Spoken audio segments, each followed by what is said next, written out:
ಬಸನಗೌಡ ಪಾಟೀಲ್ ಯತ್ನಾಳರನ್ನು ಉಚ್ಚಾಟಿಸಬೇಕು ಅನ್ನುವ ವರಿಷ್ಠರ ನಿರ್ಣಯಕ್ಕೆ ನೀವು ತಡೆ ಹಾಕ್ತಾ ಇದ್ದೀರಂತೆ, ಬೇಡ ಬೇಡ ಅಂತಿದ್ದೀರಂತೆ. ನೀವು ಅಂದರೆ ನಿಮ್ಮ ತಂಡ, ಹೌದಾ? ನಾನು ಇದುವರೆಗೂ ಭೇಟಿ ಮಾಡಿ ನಾನು ಆ ಥರದ್ದು ಯಾವುದೇ ಸಲಹೆಯನ್ನು ಕೊಟ್ಟಿಲ್ಲ. ಭೇಟಿನೇ ಮಾಡಬೇಕು ಅಲ್ಲಲ್ಲ, ನಮ್ಮ ಅಧ್ಯಕ್ಷರು ಬಂದಿದ್ರು. ಬಂದಿದ್ದಾಗ ಅವ್ರಿಗೂ ನಾನು ಹೇಳಿದ್ದೀನಿ, ನೀವೇನು ತೀರ್ಮಾನ ತಗೊಂತಿರೋ ಅದಕ್ಕೆ ಅಶೋಕ ಬದ್ಧ ಆಗಿರ್ತಾನೆ ಅಂತ ಮಾತೇ ಹೇಳಿದ್ದೀನಿ. ನಾನು ಯಾವುದೂ ಡೆಲ್ಲಿ ಮೀಟಿಂಗ್ ಹೋಗೇ ಇಲ್ಲ, ಡೆಲ್ಲಿಯಲ್ಲಿ ಸಭೆನೂ ಮಾಡಿಲ್ಲ. ನಾನು ಒಬ್ಬನೇ ಹೋಗಿದ್ದೀನಿ. ಅಮಿತ್ ಶಾ ಅವ್ರನ್ನೂ ಒಬ್ಬನೇ ಭೇಟಿ ಮಾಡಿದ್ದೀನಿ, ರಾಷ್ಟ್ರ ಅಧ್ಯಕ್ಷರನ್ನು ಒಬ್ಬನೇ ಭೇಟಿ ಮಾಡಿದ್ದೀನಿ. ನನ್ನ ಸಲಹೆ ಏನಿದೆ ಹೇಳೋಕ್ಕೆ ನಾನು ಸ್ವತಂತ್ರ. ನೀವು ಸ್ವತಂತ್ರ ಇದ್ದೀರಾ, ಇಲ್ಲಿರೋರು ಎಲ್ಲ ಕಾಂಗ್ರೆಸ್ ಪಾರ್ಟಿಯವರು, ಜನತಾದಳ ಎಲ್ಲ ಸ್ವತಂತ್ರ ಇದ್ದಾರೆ. ಆದರೆ ಅಲ್ಟಿಮೇಟಾಗಿ ಪಾರ್ಟಿ ಏನು ತೀರ್ಮಾನ ತಗೊಂತೋ ದಟ್ ಈಸ್ ಸುಪ್ರೀಂ. ಎರಡು ಮಾತಿಲ್ಲ. ಹಾಗೆ ನಡ್ಕೊಂಬಂದಿದ್ದೀನಿ ನನ್ನ ಜೀವನ.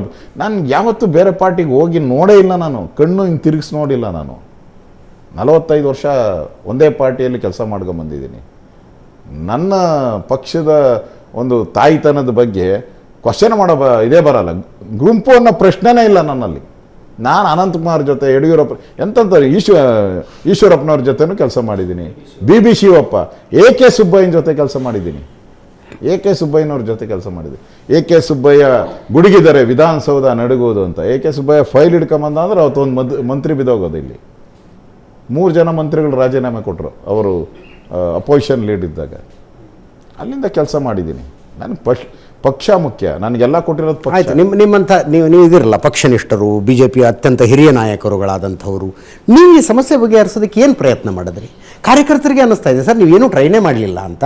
ಯತ್ನಾಳರನ್ನ, ವಿಜೇಂದ್ರನ್ನ ಒಂದು ಕಡೆ ಕರೆದು ಕೂಡಿಸಿ ಸಮಸ್ಯೆ ಬಗೆಹರಿಸೋಣ. ಜನ ಹಾದಿ ಬೀದಿಯಲ್ಲಿ ಮಾತಾಡ್ಕೊಳ್ಳಂಗಾಗಿದೆ, ಜನ ಬೈತಿದ್ದಾರೆ ನಮ್ಮ ಪಕ್ಷಕ್ಕೆ, ಕಾರ್ಯಕರ್ತರು ತಲೆ ಎತ್ಕೊಂಡು ಓಡಾಡೋ ಪರಿಸ್ಥಿತಿ ಇಲ್ಲ, ನೀವು ಹೊಂದಾಣಿಕೆ ಮಾಡ್ಕೊಂಡು ಹೋಗ್ಬೇಕು ಅಂತ ನೀವು, ಪ್ರಹ್ಲಾದ್ ಜೋಶಿ, ಬಸವರಾಜ ಬೊಮ್ಮಾಯಿ ಅವರು ಏನೋ ಒಂದು ಪ್ರಯತ್ನ ಮಾಡಬೇಕಾಗಿತ್ತಲ್ಲ, ಏನೂ ಕಾಣಿಸ್ತಾನೆ ಇಲ್ಲ. ಅದು ನೋಡಿ, ಪ್ರಯತ್ನ ಮಾಡೋಕ್ಕೆ ಮುಂಚೆ ನಮ್ಮದೊಂದು ಆಲ್ ಇಂಡಿಯಾ ಪಾರ್ಟಿ, ಅವ್ರದ್ದು ಅನುಮತಿ ಬೇಕೇ ಬೇಕು.